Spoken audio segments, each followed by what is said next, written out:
আসসালামু আলাইকুম দর্শক, আমরা নরসিংদীতে লটকন বাগান ভ্রমণে আসছি। তো কার কাছে কেমন লাগে আমাদেরকে জানাবেন। এখানে 10-20টা লটকন গাছ আছে, আপনাদেরকে সবগুলো কালেকশন দেখাবো। কার কাছে কেমন লাগে দেখে জানাবেন।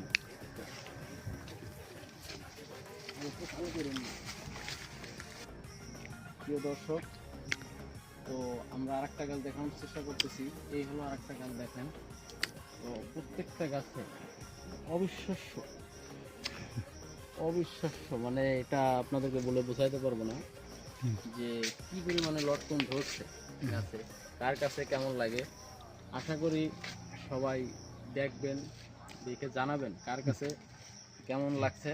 ভিডিওটা একটু ভালো করে ধরেন ভাই, অফ করেন। তো প্রিয় দর্শক, আমরা চলে আসলাম আর একটা গাছে। তো দেখেন, এটাও অনেক প্রচুর, অনেক সুন্দর। তো অবিশ্বাস্য, এটা কার কাছে কেমন লাগছে দেখবেন, দেখে জানাবেন। ঠিক আছে, আপনারা দেখবেন। তো প্রিয় দর্শক, চলে আসলাম আরেকটা গাছে, দেখেন।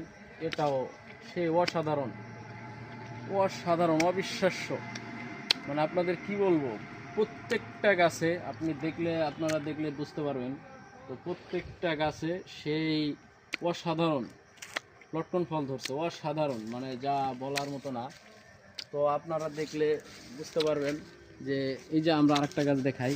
তো দেখেন, এটা এটা এটা প্রত্যেকটা গাছের থেকে কম ধরছে, তারপরেও গাছটা দেখলে আপনারা বুঝতে পারবেন যে লটকন গাছে আসলে কী পরিমাণে লটকন হয়। নরসিংদীতে এটা একটা সিজন বেপিক ফল, কিন্তু ফলটা অসাধারণ ফল। আপনারা আসবেন, খাবেন, দেখবেন। ওকে।